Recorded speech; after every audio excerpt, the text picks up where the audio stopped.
সফলতা এমনি আসে না, সফলতার জন্য কঠোর পরিশ্রম, হাত পরিশ্রম করতে হয়। আর আমি দেখছি ইয়াং বয়সে যারা বাড়িতে বসে পাড়া মহল্লায় বসে সময় পার করেন, বাড়ির আশপাশে আঙিনায় দেখবেন এরকম খালি পুকুর পড়ে আছে, এই পুকুরগুলোতে মাছ ছাড়বেন আর 2-1টা গরু পালবেন। দেখবেন বিদেশ না যায় 4 লাখ 5 লাখ টাকা দিয়া যারা বিদেশ যান 30,000 টাকা বেতনে চাকরি করেন। আমি মনে করি বাড়ির আঙিনায় এরকম একটা পুকুরে মাছ পালাইবেন না, মাছ পালায় তাকে খাওয়ান দিতে হবে।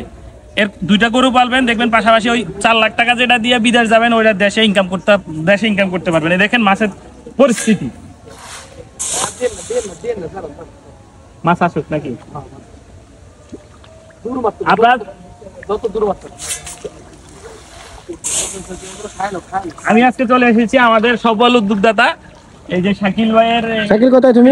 এই যে শাকিল, উনি একটি কোস্টগার্ডে জব করে। জবের পাশাপাশি উনি যে সময়টা পায় উনি ওই সময়টাতে এরকম ওনার আরো 5-7টা পুকুর আছে, এই 5-7টা পুকুরে উনি মাছ ছাড়তেছে। আর আমি দেখতেছি আমার নোয়াখালীতে বেশিরভাগ অঞ্চলে পোলাপাইনের বাবারা বিদেশ থাকে আর হাঁটি খায়, তাদের কারণে আজকে দেশের এই পরিস্থিতি। মাছ তো ভালো আছে, জুম দেন মাছের দিকে, জুম দেন।